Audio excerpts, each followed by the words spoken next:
Welcome back to another episode of In the End. There's always a Disney God. I'm happy to have you guys back from this spring vacay finale. But let's get into what this episode is going to be about. But before we do, make sure you go subscribe to DisneyGuide.com. Y'all already know. Follow me on all my socials: YouTube, Instagram, Facebook. I hope you enjoy all the content that I've been posting on my subsites like cw.disneyguide.com, which pertains to all shows of CW and different shows as well. And then there's music.disneyguide.com and merch.disneyguide.com, and then about.disneyguide.com, which pertains to, about Disney Guide. So I have a lot of good content up and waiting for you guys to check out. Make sure you go do that.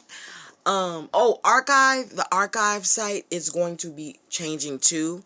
I think that was cw.disney-guide.org. It will be changing to archive.disneyguide.com as well. I will be changing the contents of it as well to make it look even better than how it was looking then. But let's get into the episode. Today we're going to be talking about, I think, one of the biggest topics of DC. Batman versus Superman. And not to the movie, but in particularly to the conflicts that have arisen with Batman and Superman. I don't know about you guys, but Batman's hugest thing against Superman is if he turns evil. And I don't know if you guys saw Zack Snyder's Justice League yet or not, but if you did, you saw that when Batman was dreaming, Superman turned evil, which was something Batman did not want. So I don't know if DC will make a alternate movie where Superman does turn evil, because if they do, oh my gosh, that would be really epic. But I don't know if you guys watched movies like Lego Batman 2 the movie. Batman always says he keeps kryptonite because he never knows. He never knows. That's why when Robin asked him, "Why do you have so much kryptonite?" Just in case Superman turns evil. And then Robin said, "You always think the worst of everyone," which is true, but in a way, because Batman has to prepare himself, even though he goes about it in the wrong way. I mean, it's I would say it's very stubborn of him, even though he's my favorite character. Don't get me wrong, Batman will always be my favorite character on the DC universe. But even though it's annoying, it's like very stubborn of him. Like same thing with Iron Man and Hulk. Iron Man had this backup plan when Hulk was going. I think that was in what was that in? That was in Avengers Age of Ultron, I think. When Scarlet did whatever she did inside his head, and he went completely crazy, and Iron Man used he threw Hulk down in a building. He created this suit just for, Hulk, if there was a Hulk situation. And just to calm him down, basically, because you know how Hulk gets. He's definitely a wild card. Definitely a wild card. But he used that method to calm Hulk down.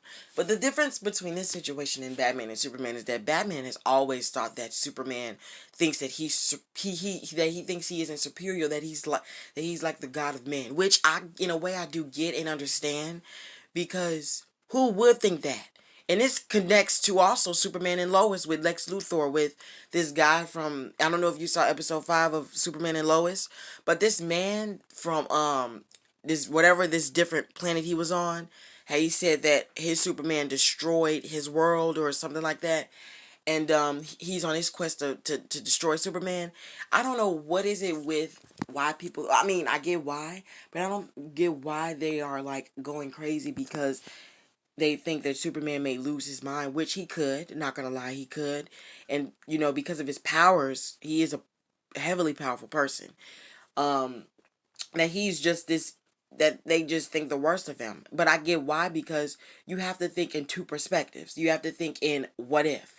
What if he does turn evil? What if he does decide to become a villain? I totally get it. Totally understand.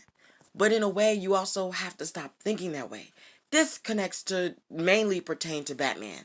Batman has always thought the worst of every superhero, because he feels that because they think that they have so much power over the world, they think that they can take over the world, which in a scenario that wouldn't be right.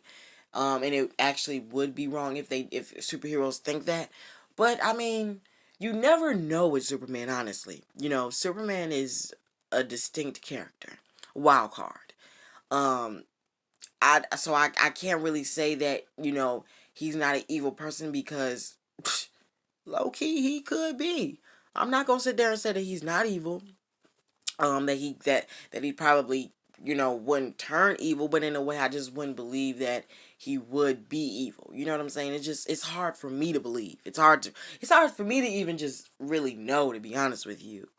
But it's what I can't really say that much on it, but what I will say is that Batman is a what can I describe him as? He's a he's like a he's an overprotective type person. Very overprotective. He always thinks of worst case scenarios first. He always thinks about possibilities of what could and could not happen, which I admit does come in handy, but at the same time, it's like pretty annoying. And I think that's when Alfred steps in, because he always tries to persuade him and tells him that you can't all like that's when Alfred comes into play. He always tells Batman you can't always think the worst of people. You can't always think that there's like an evil type to every human being. Even though there is. Don't get me wrong. Do not get me wrong. Like there is, but you can't always think that way is what Alfred's point would be.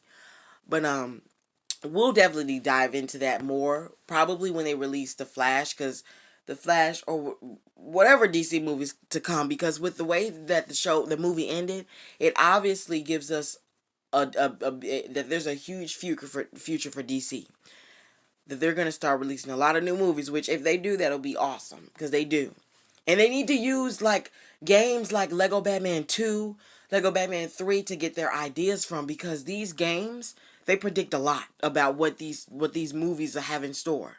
So they need to look at these games and like what game I could say, like Batman 2, Batman 3, especially Batman 3 Beyond Gotham.